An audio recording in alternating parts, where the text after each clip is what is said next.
Hello दोस्तों, नमस्कार। मैं अजय झा आज आपको कुछ इन्फॉर्मेशन मैं देना चाहता हूं मेरे चैनल्स के विषय में। मैं आपको बताना चाहता हूं कि मैं कई एक चीज़ों से जुड़ा हुआ हूं और लोगों का बहुत प्यार मिला है मुझे, और मेरी कोशिश रहती है कि मैं जो भी करूं उसे बहुत ही ईमानदारी से करूं। और मेरी जो भावना है वो ये है कि मेरे अपने जो अनुभव हैं, जो ज्ञान है मुझे, चाहे स्टडी के रूप में लें, चाहे म्यूजिक के रूप में लें, चाहे समाज के विषय में लें, जो भी मेरे अंदर विचार उठते हैं, सब कुछ को मैं कोशिश करता हूं कि आप तक मैं ईमानदारी से उसे पहुंचाऊं, ताकि संगीत है तो आप संगीत अधिक से अधिक सीख सकें, संगीत का प्रचार प्रसार अच्छा हो, और संगीत के प्रचार प्रसार में समाज में जो भी कमियां हैं उसे भी मैं बता सकूं, और समाज में सीखने वालों को और सिखाने वालों को कुछ जागरूकता हो, ताकि वो सिखाने वाले सिखाने में अपना भरसक मेहनत करें और सीखने वाले खूब अच्छा प्रयास करें सीखने का।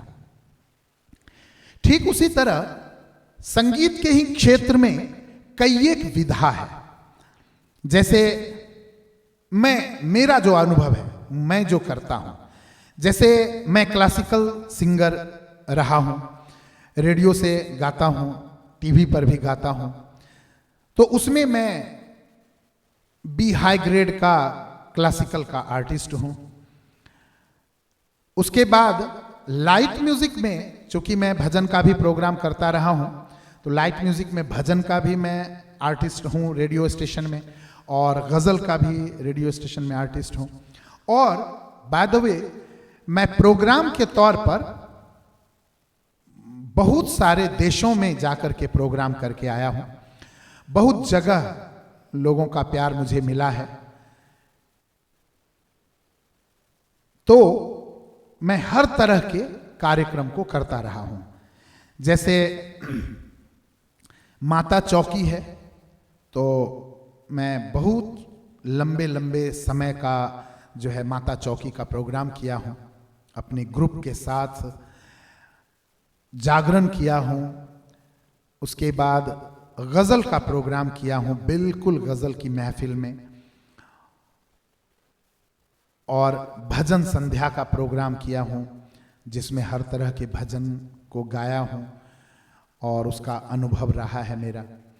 बॉलीवुड सॉन्ग्स का प्रोग्राम किया हूं, जिसमें बहुत सारे ऐसे प्रोग्राम रहे हैं जिसमें मूवी सॉन्ग को गाया हूं मैं, पुराने पुराने फिल्मी गीतों को, सेमी क्लासिकल्स गीतों को, और बड़े बिंदास स्टाइल के गानों को भी मैं गाने की कोशिश करता रहा हूं।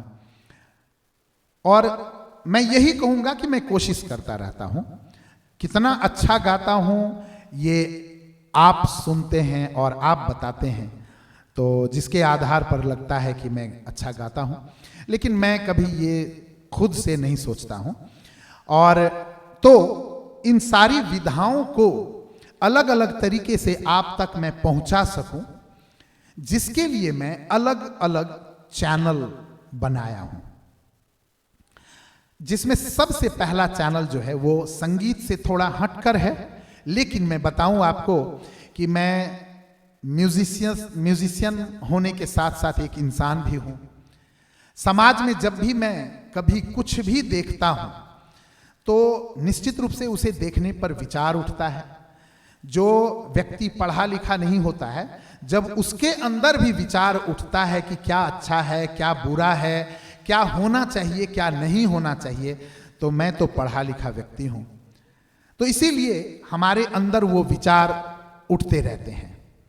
बहुत पहले एक बार मैं संगीतांजलि म्यूजिक स्कूल पर ही टास्क देने के साथ ही एक बार के वीडियो में मैं विचारों को मैं व्यक्त किया था, तो कुछ लोगों ने मुझे कमेंट्स किया था कि गुरुजी आप इस पर म्यूजिक ही सिखाएं, म्यूजिक के बारे में ही बताएं तो अच्छा होगा। और इस तरह का संदेश था थोड़ा कि अगर आपको विचार ही व्यक्त करना है तो उस तरह का एक अलग चैनल होना चाहिए। तो इन्हीं उसके बाद मैं एक चैनल बनाया जिसका नाम है जागृति, और आप स्क्रीन पर देख रहे होंगे जागृति चैनल का जो लिंक्स है वो भी मैं रखा हूं, और आप सबसे आग्रह भी करूंगा कि आप सब्सक्राइब भी करें। जागृति जो है वो है एक तरह से मेरे मन में उठे विचार,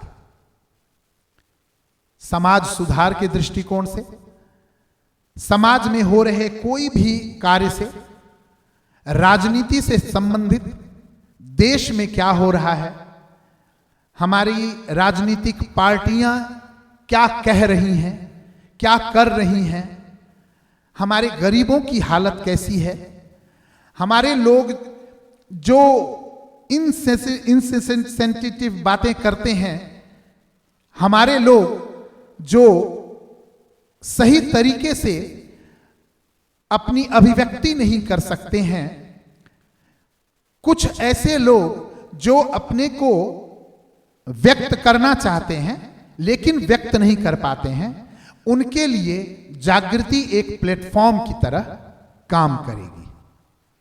मैं अपने विचारधारा को इसमें रखूंगा, किसी विषय में मेरा सोचना क्या है, किसी को ऑफेंड करने की आवश्यकता नहीं है, मैं किसी को नाराज करने के लिए चैनल नहीं रख रहा हूं, बस एक इंसान हूं, मेरे अंदर भी बहुत सारे विचार उठते हैं, तो उसे मैं व्यक्त करना चाहता हूं, आपसे शेयर करना चाहता हूं कि मेरे अंदर यह विचार उठा इस बात को देखकर।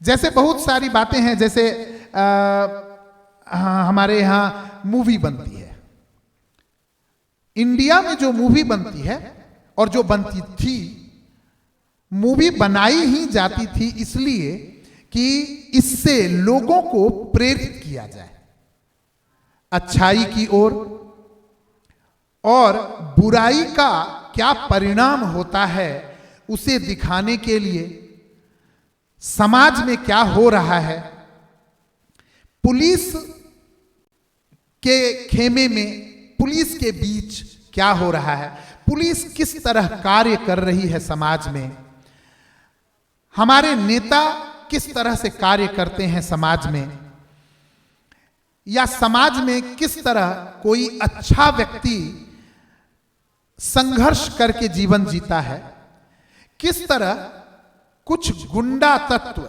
समाज में दादागिरी करता है, बहुत सारी बातें।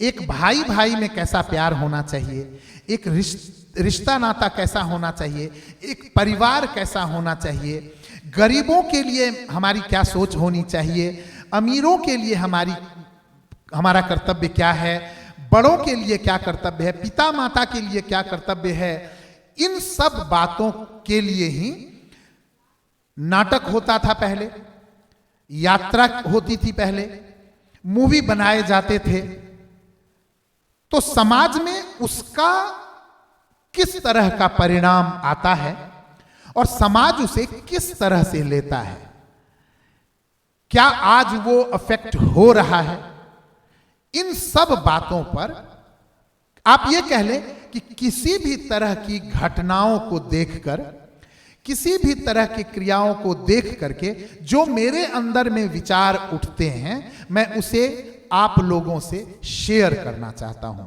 आपको अगर अच्छा लगता है तो आप उसे आगे शेयर करें ताकि वो वीडियो हर लोगों तक पहुंच सके और लोगों में जागरूकता बढ़ सके। यह है जागृति चैनल, और जागृति चैनल एक प्लेटफॉर्म की तरह भी काम करेगी। अगर आपके जीवन में कोई भी घटना घटती है, कोई भी समस्या आती है आपके जीवन में, या आपके जो विचार हैं उसे अगर आप लोगों से शेयर करना चाहते हैं तो आप वो ऑडियो या वीडियो या आप मुझसे कंसल्ट करें हमारे ईमेल के थ्रू, मैसेज के थ्रू, और आप मुझे बताएं कि आप क्या व्यक्त करना चाहते हैं। तो उसे मैं जागृति चैनल पर आपके लिए रखूंगा, आपके शब्दों को मैं लोगों तक पहुंचाऊंगा और हम सब मिल करके कोशिश करेंगे जागृति चैनल के द्वारा लोगों में जागरूकता लाने की। एक छोटा सा एग्जाम्पल मैं बताता हूं आपको जागृति चैनल के विषय में। जैसे अभी हाल फिलहाल की बात है, लॉकडाउन से पहले एक बार मैं रेस्टोरेंट में खाने के लिए गया। यह दिल्ली की बात है। तो जब मैं खाना खाने के लिए बैठा तो जब वो खाना परोस दिया, जब मेरे सामने वो खाना का प्लेट लाया तो उसके हाथ में एक कपड़ा था, जिस कपड़े से वो प्लेट्स को साफ करता था।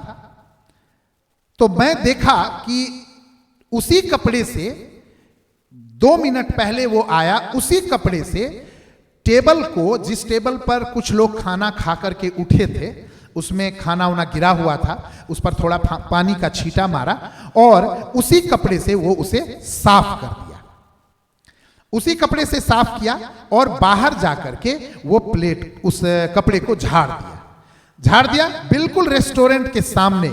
उसके लिए कोई कूड़ादान नहीं है, सफाई का अलग सिस्टम नहीं है, सामने में जाकर के उसे झाड़ दिया और ठीक उसी कपड़े से वो आकर के प्लेट साफ किया और प्लेट साफ करके उसमें खाना डाल करके वो मेरे पास ले आया।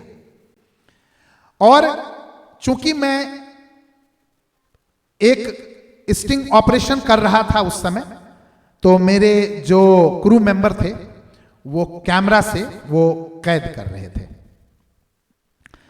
तो मैं उस लड़के को बुलाया और उसके मालिक को बुलाया, उस रेस्टोरेंट के मालिक को, और मैं बताया उसे कि आप एक बात बताओ, अगर आप एक व्यक्ति को एक प्लेट खाना खिलाते हो या आप एक व्यक्ति को खाना खिलाते हो, उससे जो आप बिल लेते हो, मैं समझता हूं कि केवल एक आदमी के बिल से आप एक कपड़ा हर दिन चेंज कर सकते हो। वो साफ करने वाला जो वाइप है वो आप हर दिन एक नया चेंज कर सकते हो। आप कभी ऐसा सोचे हो? आप खुद सोचो कि आपके घर में अगर इस तरह के गंदा कपड़ा से, जिससे जूठा साफ किया गया है, और उसी कपड़े से आपको प्लेट साफ करके खाना दिया जाए खाने के लिए, क्या आपको उसमें मतलब खाने में अच्छा लगेगा? तो मालिक बोलता है नहीं, बिल्कुल नहीं। तो मैं बोला कि आप घर में तो आप पैसा नहीं कमाते हो ना, घर में तो आपकी मम्मी या आपकी पत्नी या घर में और कोई भी मेंबर है, वो आपको जब खाना देते हैं तो उससे वो पैसा नहीं कमा रहे हैं। तो वहां तो आप अगर नया कपड़ा यूज नहीं कर रहे हैं तो मैं समझ सकता हूं कि आप वहां पैसा नहीं कमाते हैं, लेकिन रेस्टोरेंट में आप पैसा कमाते हो, उसके बावजूद भी आप गंदा कपड़ा यूज करते हो और बेधड़क सभी लोगों को उसी गंदे कपड़े से प्लेट साफ करके खाना दे रहे हो। तो मैं अभी तो आपको जस्ट बताने जा रहा हूं कि जागृति चैनल पर क्या करते हैं हम। तो ये जागरूकता लाना जरूरी है, और ये मैं केवल होटल के मालिकों से नहीं, होटल में खाने के लिए जाने वाले सभी ग्राहकों को भी जागरूक करना चाहता हूं कि आप जब जाते हैं तो आप क्वेश्चन करें, प्रश्न करें। दूसरी एक घटना मैं बताता हूं आपको। एक बार खाने के लिए हम 4 व्यक्ति पहुंचे एक रेस्टोरेंट में। उस रेस्टोरेंट में उस दिन चाउमीन खाने का प्रोग्राम बना, तो चाउमीन का प्लेट लेकर के आया वेटर, जो है वो चाउमीन का प्लेट लेकर आया। तो हम चारों बैठ गए खाने के लिए, खाने लग गए। अब खाने के बीच में एक लड़के के प्लेट में कॉकरोच निकला। फिर मैं बुलाया, मालिक को बुलाया, वेटर को बुलाया, और मैं फिर उसी तरह उनसे प्रश्न किया। तो वो मालिक कहता है कि आप देखिए उसके बेशर्मी का हद, वो कहता है कि कॉकरोच के साइड से हटा दीजिए और खा लीजिए। आप देखिए बेशर्मी का हद। मैं बोला उठाओ प्लेट यहां से और ये तीनों प्लेट ले जाओ, और आपको ये चारों प्लेट का पैसा नहीं मिलेगा, क्योंकि ये चाउमीन उसी बर्तन में बना है जिसमें ये कॉकरोच शामिल था, जिसमें ये कॉकरोच गिरा हुआ था। आपकी असावधानी के कारण कोई व्यक्ति मर सकता है, कोई व्यक्ति बीमार पड़ सकता है, इसका कोई ख्याल नहीं है आपको। तो पहले तो वो लड़ना शुरू कर दिया, लेकिन जैसे ही पता चला कि ये यूट्यूबर है, मेरे होटल का नाम यूट्यूब पर डाल देगा तो बड़ी मुश्किल हो जाएगी, तो फिर वो जो है माफी मांगना शुरू किया, और मैं वो प्लेट्स का ना तो पैसा मांगा और सॉरी बोला। अब कहने का मतलब क्या है कि इस तरह की घटनाएं बहुत सारी घटती हैं हमारे समाज में। अच्छी अच्छी सोसाइटी है, उसके दीवार बड़े अच्छे ढंग से बनाए गए हैं, लेकिन लोगों को इतनी समझ नहीं है, गेट के पास ही उस दीवार के पास खड़े होकर के वो पेशाब करते रहते हैं और गंदा करते रहते हैं। कुछ दिन के बाद उस दीवार की हालत हो जाती है टॉयलेट की तरह। ये सब जागरूकता की कमी है। और उसी दीवार के सामने बहुत सारे लोग दुकान लगाते हैं खाने पीने का, और वो लोग उन्हें कुछ नहीं कहते हैं जो वहां जाकर के पेशाब करते हैं। ये सब जागरूकता लाना जागृति चैनल पर किया जाएगा। और इस तरह की कोई भी घटना, समाज में घट रही किसी भी तरह की घटना अगर आपके दिमाग में भी उठता है, क्योंकि ऐसा होता है कि हर व्यक्ति तो जागरूकता फैलाने के लिए नहीं निकल सकता। बहुत सारे लोग अभिव्यक्ति नहीं कर पाते हैं, बहुत सारे लोग व्यस्त हैं, तो किसी न किसी को इस तरह के कार्य को करना पड़ता है। तो जागृति चैनल के माध्यम से मैं इस कार्य को करने के लिए सोचा हूं। और कल 3 तारीख है, जून 3, कल मेरा पहला एपिसोड जागृति चैनल पर आ रहा है। इसीलिए मैं आप सब से आग्रह करूंगा कि आप जागृति चैनल को सब्सक्राइब करें और हमसे जुड़ें, और अपने विचारधारा व्यक्त करें, कमेंट्स के द्वारा भी विचार व्यक्त करें, और हमसे कांटेक्ट करके आप मैसेज के द्वारा, ईमेल के द्वारा भी आप अपने विचारों को भी हमारे पास रख सकते हैं। आपके शब्दों को हम अपने चैनल पर अपने द्वारा उसे लोगों तक रखेंगे। यह है जागृति चैनल। दूसरा चैनल है संगीत साधना केंद्र। संगीत साधना केंद्र जो है वो ठीक संगीतांजलि म्यूजिक स्कूल की तरह ही एक चैनल है, लेकिन संगीतांजलि म्यूजिक स्कूल पर जब मैं बहुत पहले इंग्लिश में एपिसोड रखता था तो बहुत सारे लोग कमेंट करते थे और रिक्वेस्ट करते थे कि आप प्लीज हिंदी में बोलें, क्योंकि उस समय संगीतांजलि म्यूजिक स्कूल इंडिया में बहुत पॉपुलर हो गया था और लाखों लोग जुड़ गए थे संगीतांजलि म्यूजिक स्कूल से। तो लाखों कमेंट्स आए कि आप प्लीज हिंदी में बोलें ताकि हम लोग समझ सकें।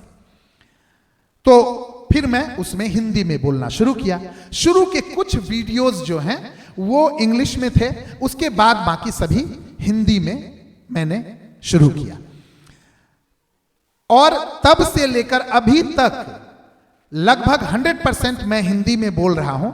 लेकिन बहुत सारे लोग इस बीच में कमेंट्स करते हैं कि अगर आप इंग्लिश में बोलते तो हम लोगों को समझ में आता, और वो लोग हैं जो बाहर रहते हैं, जो इंडिया से बाहर हैं, और बहुत सारे ऐसे लोग भी हैं जो हिंदी नहीं समझते हैं, हिंदी नहीं बोलते हैं। तो वो लोग रिक्वेस्ट किए हैं कि अगर आप इंग्लिश में बताएं तो हम लोग भी सीख सकेंगे। तो मैं अब जाकर ये डिसाइड किया कि संगीत साधना केंद्र जो मेरा एक चैनल है, उस चैनल को कंप्लीटली इंग्लिश के लिए मैं डेडिकेट कर दूं। तो मैं जितने भी एपिसोड रिकॉर्ड कर रहा हूं संगीत साधना केंद्र के लिए, अब वो सभी के सभी इंग्लिश में होंगे। तो जो भी हमारे इंग्लिश समझने वाले व्यक्ति हैं, जो हिंदी को अच्छी तरह नहीं समझ पाते हैं, वो संगीत साधना केंद्र को सब्सक्राइब कर लें। और मैं तो इंडिया के भी लोगों से कहूंगा कि आप संगीत साधना केंद्र को भी सब्सक्राइब करें। और वो किस मकसद से मैं कह रहा हूं, आप सुनिए जरा। मैं ये सोचता हूं कि बहुत सारे हमारे जो इंडियन म्यूजिशियंस हैं और जो हमारे स्टूडेंट्स हैं, यंग जनरेशन के स्टूडेंट्स हैं, अगर वो संगीत साधना केंद्र से जुड़ेंगे और इंग्लिश में वो लेसन्स को सुनेंगे और देखेंगे, तो मैं समझता हूं उनकी इंग्लिश की बढ़ोतरी होगी, उनकी भाषा जो है वो बढ़ सकती है, वो बहुत कुछ इंग्लिश में भी सीख सकते हैं। आप ये कह सकते हैं कि एक तरह से इंग्लिश स्पीकिंग कोर्स जैसा वो उसे ले सकते हैं। और संगीत के विषय में उसमें कहा जाता है, तो आप कहीं ना कहीं संगीत से जुड़े रहते हैं और साथ में इंग्लिश स्पीकिंग भी करते हैं। तो एक आर्टिस्ट को, जो एक अच्छे लेवल का आर्टिस्ट बनना चाहता है, वो अगर अच्छी इंग्लिश भी बोल सकता है, अच्छी हिंदी भी बोल सकता है, तो वो एक अच्छी बात है। तो अगर आपकी इंग्लिश भी इंप्रूव हो जाता है, तो कहीं ना कहीं वो बहुत बड़ा अचीवमेंट है। ठीक है, तो इसीलिए मैं वैसे तो इंडिया के सभी लोगों से कहूंगा कि संगीत साधना केंद्र को भी आप जरूर से जरूर सब्सक्राइब करें और बीच बीच में अपने इंग्लिश को भी इंप्रूव करने के लिए उसे सुनते रहें। ठीक है, वैसे संगीत साधना केंद्र जो है वो मैं डेडिकेट करता हूं उन लोगों को, स्पेशली जो हिंदी नहीं जानते हैं। तो ये मैं आपको इंग्लिश में यहां पर बता देता हूं कि I am dedicating Sangeet Sadhana Kendra to those people who don't know Hindi at all, who don't know to talk, who don't know to read. So Sangeet Sadhana Kendra will be completely dedicated to those people. They can learn in English, they will be able to listen everything in English. So this channel will be for English speaking people. तो ये है संगीत साधना केंद्र। उसके बाद दूसरा channel है मेरा बॉलीवुड म्यूजिक। चूंकि मैं क्लासिकल भी सिखाता हूं और आज के जनरेशन को मैं हमेशा कहता हूं कि समय देख करके जीवन को आगे बढ़ाना चाहिए। जैसे क्लासिकल के लिए आज हमारे पास ऑडियंस बहुत नहीं है, और इसका भी दोष मैं लोगों को नहीं देता हूं, इसका दोष मैं गवर्नमेंट को देता हूं और इसका दोष मैं म्यूजिशियंस को देता हूं। क्योंकि क्लासिकल म्यूजिक को हमें जिस प्रकार से प्रचारित करना चाहिए था, जिस तरह से लोगों तक पहुंचाना चाहिए था, हम लोगों ने नहीं पहुंचाया। हम लोगों को जैसे ही संगीत प्रेमियों से थोड़ा अधिक प्यार मिलना शुरू हो गया, तो हम लोगों ने उसे प्रचार प्रसार करना बंद कर दिया, बल्कि हम लोग व्यापार करना शुरू कर दिए। और यह मैं बड़े दावे के साथ कह सकता हूं और सभी म्यूजिशियंस को कह सकता हूं कि आप वो दिन सोचें जब मुगलों से देश आजाद हुआ, जब अंग्रेजों से देश आजाद हुआ, तो समाज में एक भी व्यक्ति नहीं था जो म्यूजिक सीखना चाहता हो या म्यूजिक सुनना चाहता हो। एक भी व्यक्ति नहीं था। हमारे म्यूजिशियंस जो मुगल एम्पायर से बाहर निकले थे, उनको बाहर में एक भी रोजी रोटी नहीं थी। वो सभी भटक रहे थे, क्योंकि एम्पायर खत्म हो गया। उनको जो फैसिलिटीज मिली हुई थी खाने पीने की, घर का, सब कुछ का, वो सब खत्म हो गया। तो वो समाज में भटक रहे थे। और उस समय हमारे दो व्यक्ति ने अपना पूरा जीवन त्याग करके म्यूजिक को, संगीत को इस समाज में स्थापित किया। हम उसे भी भूल गए हैं। हम उन्हें भी कोई श्रद्धांजलि नहीं देते हैं, हम उन्हें भी याद नहीं रखते हैं। जबकि मेरा मानना है कि ये दो व्यक्ति थे जिसके कारण आज हम लोग रोजी रोटी कमाते हैं म्यूजिक से, और उनका नाम है स्वर्गीय विष्णु दिगंबर भातखंडे जी। वो पेशे से वकील थे, बहुत विद्वान थे, लेकिन उन्होंने अपने जीवन को कंप्लीटली संगीत के लिए न्योछावर कर दिया कि संगीत किसी तरह से समाज में बच जाए।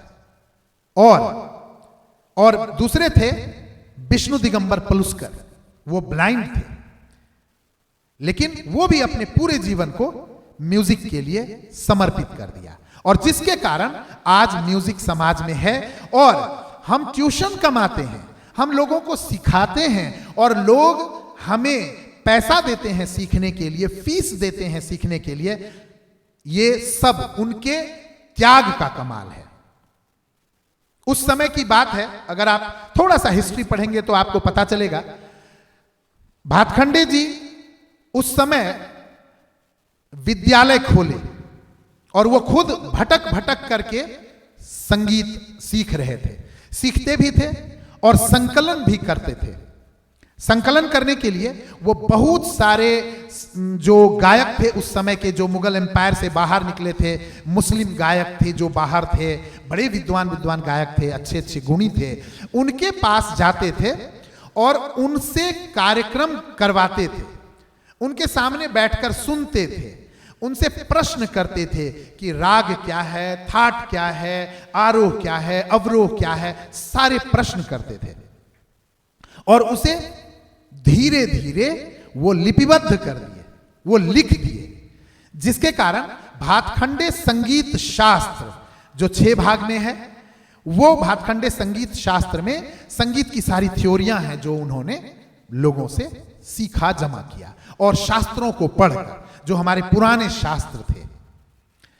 और क्लासिकल बंदिश, राग, रागदारी, आला, बंदिशों का कलेक्शंस, ये है भातखंडे जी की लिखी हुई 6 भाग में क्रमिक पुस्तक मालिका, उसमें संकलन है। और ये सारी बंदिशें, अधिकतर बंदिशें संकलन किया हुआ है, लोगों से लिया गया है, लोगों का सुन करके वो लिपिबद्ध किए हैं। आपको आश्चर्य होगा, उस समय तक हमारे भारत में संगीत लिखने की लिपि नहीं थी। भातखंडे जी ने खुद से सिंबल बनाया, स्वर को लिखा सारे गामा पाधानी, और उसके सिंबल्स को एस्टैब्लिश किया, जैसे कोमल स्वर अंडरलाइन, तीव्र स्वर खड़ी लकीर स्वर के ऊपर में, तार सप्तक स्वर के ऊपर में बिंदु, मंत्र सप्तक स्वर के नीचे में बिंदु, ये सब जो सिंबल्स हैं ये भातखंडे जी के द्वारा रचित है। भातखंडे जी खुद से ये सब सिंबल तैयार किए कि किस तरह लोग मेरे लिखे हुए लिपि को देखकर समझ जाए कि शुद्ध स्वर कौन सा है, कोमल स्वर कौन सा है, और किस स्वर को कैसे लेना है। आप उसमें देखेंगे बहुत सारे ब्रैकेट्स हैं, चांद जैसा है जिस पर 2 स्वर लिखे हुए हैं, उसको चांद से घेरा हुआ है, वो सब सारे 2 गुण, 3 गुण, 4 गुण, मीड लेने के तरीका को, ये सारे चीजों को भातखंडे जी ने कोशिश किया है कि ऐसे लिपिबद्ध कर दें ताकि लोग लिपि को भी देख करके अगर गाएं तो वो बिल्कुल स्टाइल्स को समझ पाए कि कैसे गाया जाएगा। तो सबसे पहले जब भातखंडे जी संगीत सिखाने के लिए बाहर निकले तो एक भी व्यक्ति नहीं था जो आकर के भातखंडे जी से म्यूजिक सीखता। तब भातखंडे जी ने क्या किया? भातखंडे जी ने स्कॉलरशिप घोषित किया कि ₹1 का स्कॉलरशिप मिलेगा महीने का उस बंदे को जो म्यूजिक सीखेगा। अब आप एक बात अंदाजा लगाइए, जब हमारे पास सीखने वाले नहीं थे उस समय ₹1 दे करके हम स्टूडेंट को बुलाते थे सीखने के लिए, और तब भातखंडे जी के पास 3 स्टूडेंट सीखने आए थे और वो ₹3 स्टाइपेंड देते थे उस समय उनको, तब वो म्यूजिक सीखते थे। और तब से लेकर धीरे धीरे भातखंडे यूनिवर्सिटी में भी, भातखंडे जी के द्वारा एस्टैब्लिश जो संगीत विद्यालय था, उसमें भी बाद में धीरे धीरे स्टूडेंट भरने लग गए और लोग फीस दे करके सीखना शुरू कर दिए। और आज आप देख ही रहे हैं कि किस तरह से लोग म्यूजिक सीखते हैं। 10-10, 15-15 हजार रुपए फीस तक देते हैं सीखने के लिए। दूसरी ओर अगर आप देखें पंडित विष्णु दिगंबर पलुस्कर जी को, तो उनके त्याग को देखें। वो कीर्तन करते थे, वो अपने लड़के को म्यूजिक सिखाए, डीबी पलुस्कर जी को। आप उनके रिकॉर्ड को सुन करके देखें, बहुत एडवांस लेवल में डीबी पलुस्कर जी गाते थे, बहुत अच्छा गाते थे। आज के समय में जब आप उस रिकॉर्ड को सुनते हैं तो ऐसा लगता है जैसे सारे रिसर्च के बाद अगर कोई गाना शुरू करे तो ऐसा हो सकता है, इतना अच्छा गाते थे डीबी पलुस्कर जी। अब दिगंबर पलुस्कर जी का क्या त्याग था कि वो क्या किए कि उस समय जब मुगल एम्पायर से लोग निकले थे तो अधिकतर मुस्लिम सिंगर थे, मुस्लिम गायक थे। तो वो लोग जो बंदिश बनाते थे, वो बंदिश अधिकतर लव सॉन्ग की तरह हुआ करता था। पिया, बलमा, सखी, आली, इस तरह के शब्द प्रयोग होते थे। जो बंदिशें उस समय प्रचलित थी, उन बंदिशों को अगर छोटे बच्चे को सिखाया जाए तो मैं समझता हूं छोटे बच्चे वो समझेंगे भी नहीं और उन्हें समझाना भी नहीं चाहिए। वो बंदिश प्रचलित थे उस समय, या जो गा रहे थे वो लोग। तो भातखंडे जी के संकलन में बहुत सारी उस तरह की बंदिशें भी हैं। लेकिन दिगंबर पलुस्कर जी क्या किए कि उस समय सूरदास की पदावली, कबीरदास की पदावली, तुलसीदास जी के शब्द और उस तरह के जितने भी बहुत सारे भक्त कवि थे, मीराबाई की रचनाएं, रविदास जी, नामदेव जी, नानक देव जी, तो इस तरह के जितने भी भक्त थे जो भक्त लिखते थे भगवान के विषय में, भगवान की प्रार्थना जो लिखते थे, जो भक्त भजन कह लें आप, भजन लिखते थे, उन भजनों को बंदिश के रूप में कंपोज किया विष्णु दिगंबर पलुस्कर जी। और उनकी सारी रचनाएं राग विज्ञान में प्रकाशित हुई 8 भाग में।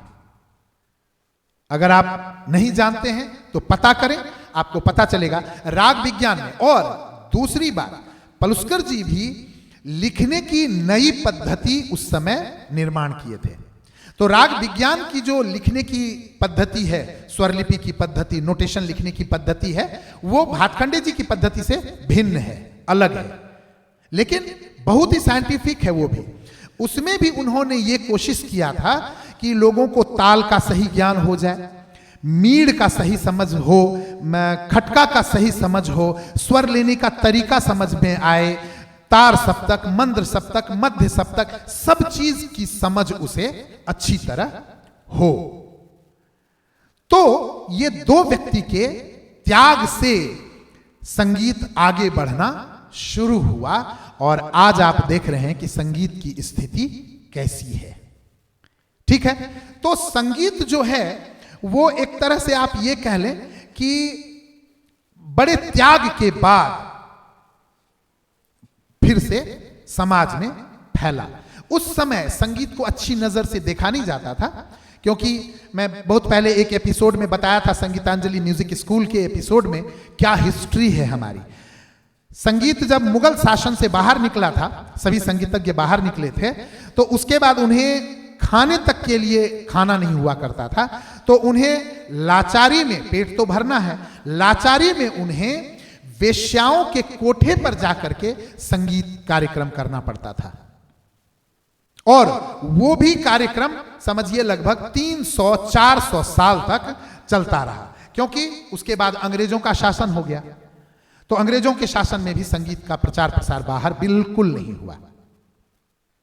तो अब 400 साल, 300 साल तक अगर कोई कोठे पर हो तब वो बाहर निकले तो आप समझ सकते हैं कि उसकी मतलब उसका प्रभाव बाहर में क्या होगा, लोगों के बीच उसके विषय में क्या सोचा जाता होगा। ठीक वही हुआ म्यूजिक के साथ, संगीत के साथ। संगीत को अच्छा नहीं माना जाता था। आज भी कुछ अच्छे घरानों में संगीत को अच्छा नहीं माना जाता है। तो ये सब है प्रचार प्रसार की कमी। तो संगीत की अलग अलग मतलब विधाएं हैं, और मैं ये कहना चाह रहा था कि शास्त्रीय संगीत जिसके कारण अप्रचलित सा हुआ, और आज शास्त्रीय संगीत की स्थिति बहुत कमजोर है। तो आज जो यंग युवाएं संगीत में आगे बढ़ना चाहते हैं, उनका कहीं ना कहीं ये लालच होता है कि वो किसी तरह बॉलीवुड सॉन्ग गाना शुरू कर दें, उनको प्लेबैक सिंगिंग में अवसर मिल जाए और अच्छा नाम कर जाए। अगर आप मेरी बात से सहमत हैं तो आप इसे समझने की कोशिश करें जो मैं कहना चाह रहा हूं। शास्त्रीय संगीत सीखें जरूर, क्योंकि उसके बिना आपका बॉलीवुड भी बहुत ही मजबूत नहीं होगा और आप कभी भी अच्छे कलाकार नहीं बन पाएंगे। लेकिन बॉलीवुड म्यूजिक का भी बहुत महत्व है।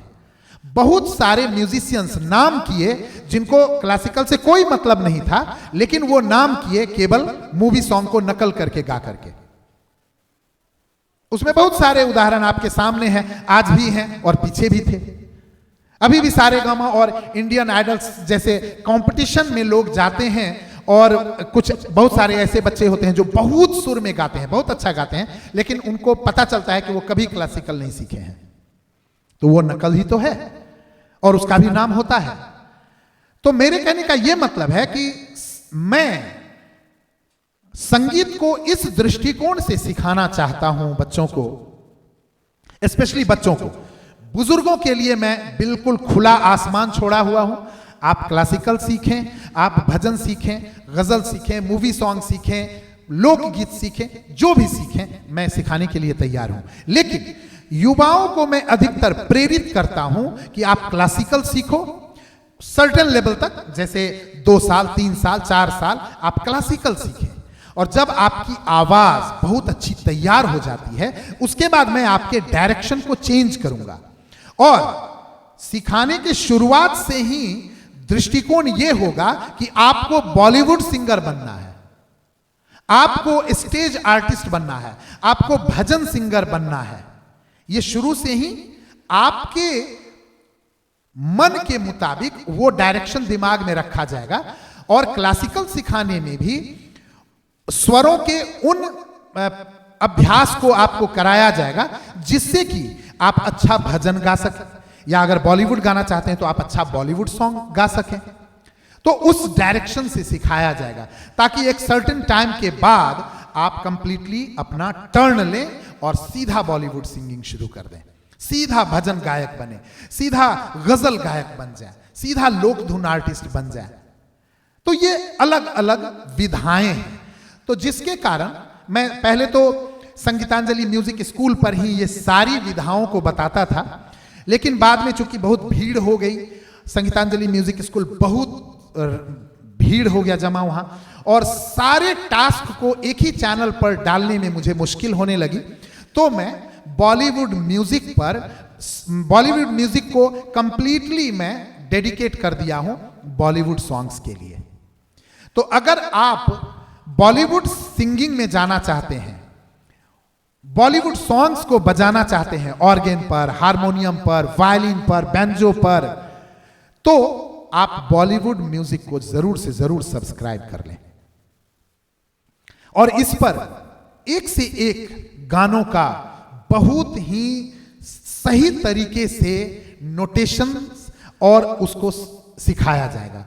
अगर आप मेरे संगीतांजलि म्यूजिक स्कूल पर पहले के दिए हुए म्यूजिक को सुने हैं कभी भी, जो पहले बहुत सारे गाने मैं संगीतांजलि म्यूजिक स्कूल पर डाला हूं बॉलीवुड सिंगिंग, बॉलीवुड गाने, तो आप एक बात गौर किए होंगे कि मैं बड़ी बारीकी से उसके स्वर के कामों को बड़ी बारीकी से कोशिश करता हूं आपको देने का, ताकि आप एक अच्छा सिंगर बन सकें।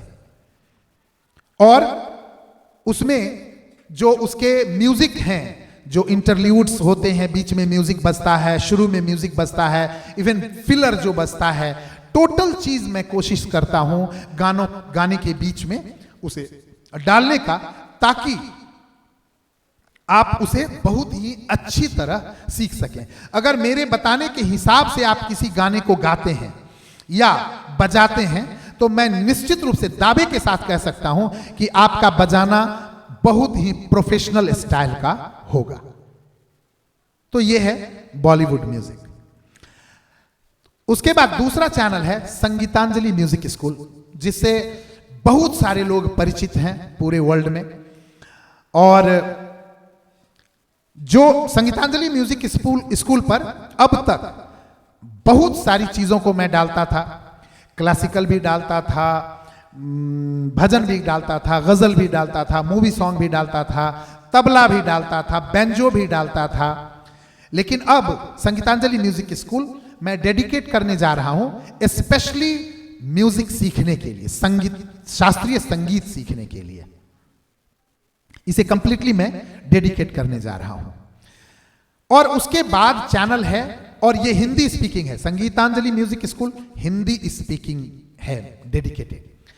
और जो संगीत साधना केंद्र है, केवल एक चैनल है संगीत साधना केंद्र जो इंग्लिश में डेडिकेट है, बाकी सभी चैनल्स जो हैं वो हमारे हिंदी मीडियम के होंगे। और इसीलिए संगीतांजलि म्यूजिक स्कूल पर और संगीत साधना केंद्र पर मिक्स चीजें आ सकती हैं। संगीतांजलि म्यूजिक स्कूल पर भी भजन, गजल, मूवी सॉन्ग अभी भी मैं डालता रहूंगा, और संगीत साधना केंद्र पर भी हर तरह की चीजों को मैं डालूंगा, लेकिन जस्ट वो इंग्लिश में हुआ करेगा। ठीक है। उसके बाद एक चैनल है मेरा म्यूजिक गुरु अजय। म्यूजिक गुरु अजय में मैं इस चैनल को मैं स्पेशली भजन के लिए डेडिकेट करने जा रहा हूं, धुन्स के लिए डेडिकेट कर रहा हूं। जो हमारे बड़े बुजुर्ग व्यक्ति हैं गांव में, शहरों में, जो खाली बैठे रहते हैं, मैं उन सब से आग्रह करूंगा कि आप खाली ना बैठें, एक हारमोनियम खरीदें और घर में बैठें और चैनल से जुड़ जाएं और एक एक भजन सीखें, राम धुन सीखें, कृष्ण धुन सीखें, और इसे सीखकर घर में आनंद लें और जीवन को जिए। ठीक है। उससे क्या होगा, एक तो खाली समय भी जो है सो आप प्रयोग कर पाएंगे, और साथ में उसके साथ साथ आप आनंद भी ले पाएंगे। ठीक है।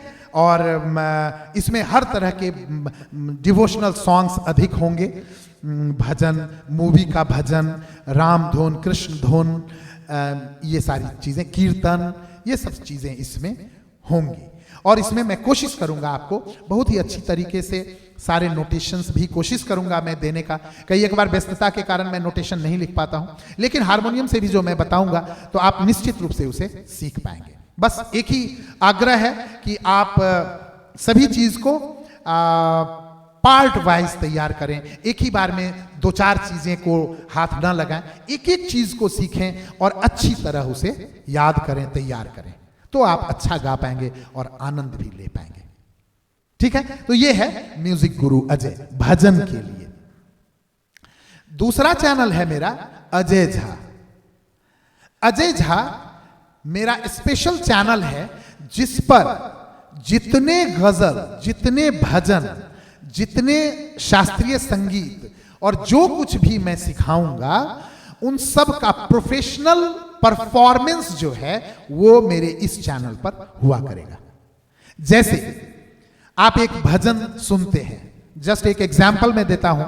संगीतांजलि म्यूजिक स्कूल पर कुछ दिन पहले मैं एक भजन दिया था, भगवान मेरी नैया उस पार लगा देना। तो अगर आप उसे सीखते हैं संगीतांजलि म्यूजिक स्कूल पर, तो उसे आप प्रोफेशनली रिदम के साथ पूरी तरह आप अजय झा चैनल पर सुन सकते हैं और समझ सकते हैं कि उसको रिदम के साथ कैसे गाया जाएगा।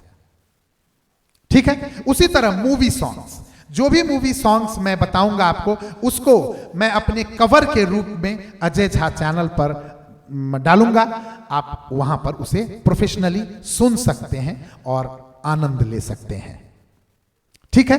तो ये 6 चैनल्स हैं मेरे, जो सभी अलग अलग मकसद से मैं बनाया हूं और लोगों का बहुत प्यार मिल रहा है। आप सबसे आग्रह करूंगा, अगर आप सभी 6 चैनल को सब्सक्राइब करते हैं तो बहुत ही धन्यवाद मैं दूंगा, और मैं आपको वादा करता हूं कि आप बहुत कुछ सीख पाएंगे हर चैनल से।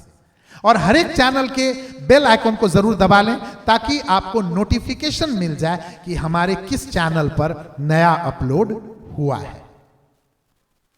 ठीक है, तो इस वीडियो में मेनली मैं यही इंफॉर्मेशन आप लोगों को देना चाह रहा था कि मेरे 6 चैनल्स हैं और 6 चैनल अलग अलग तरीके के हैं, और एक चैनल मैं सार्वजनिक रूप से सबको आग्रह करूंगा कि आप जरूर से जरूर जुड़ें, वो है जागृति चैनल।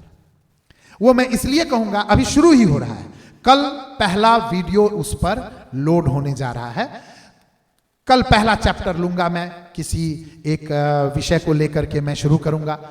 तो पहला चैप्टर है, मेरे दिमाग में चल रहा है कि कोरोना के विषय में किस तरह की सावधानियां हमें रखनी चाहिए, और सबको समाज में हर जगह कुछ कुछ टॉपिक्स में लूंगा उसमें कोरोना के विषय में, और वो पहला टॉपिक मैं उसमें रखूंगा कल 3 जून को।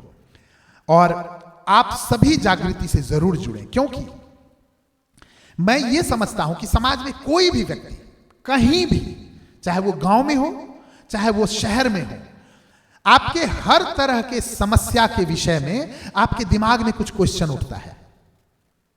अभी हाल फिलहाल में एक व्यक्ति मुझे एक गांव से फोन किया था सीखने के विषय में, और वो मुझे बताया कि गुरुजी मैं आपको क्या बताऊं, आज तक हमारे गांव में जाने आने का संसाधन नहीं है।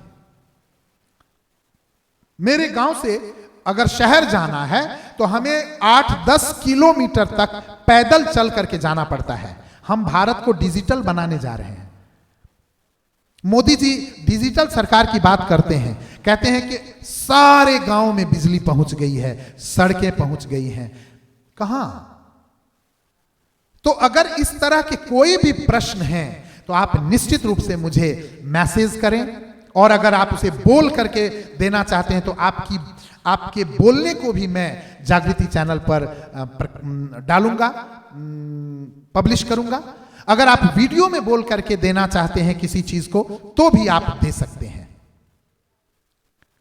आपकी अभिव्यक्ति मैं बनूंगा जागृति चैनल के थ्रू, आपको मैं आपकी अभिव्यक्ति भी करूंगा जागृति चैनल पर। तो मैं ये चाहता हूं कि जागृति चैनल पर गरीब से गरीब व्यक्ति, अमीर से अमीर व्यक्ति, कहीं भी आप रहते हैं, किसी भी क्षेत्र में, किसी भी भाषा भाषी के लोग हैं आप निश्चित रूप से जागृति चैनल से जरूर जुड़ें, तो आप अपनी अभिव्यक्ति भी कर पाएंगे, और हमारी सोच जो है उससे भी आप जुड़ पाएंगे, और आप अपना समर्थन या असमर्थन कर पाएंगे।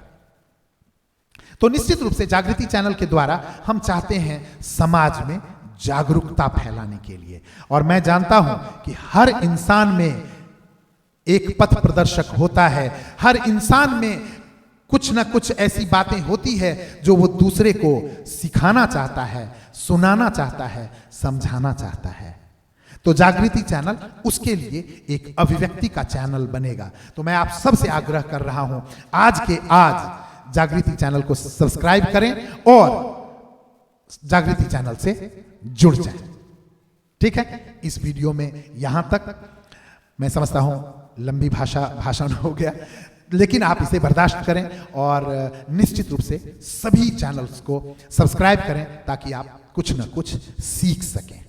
ठीक है, फिर दूसरे वीडियो में आपसे मुलाकात होगी किसी न किसी विषय पर और किसी न किसी संगीत के ज्ञान के आधार पर आपसे मुलाकात होगी। तब तक के लिए विदा लेता हूं। बहुत बहुत धन्यवाद।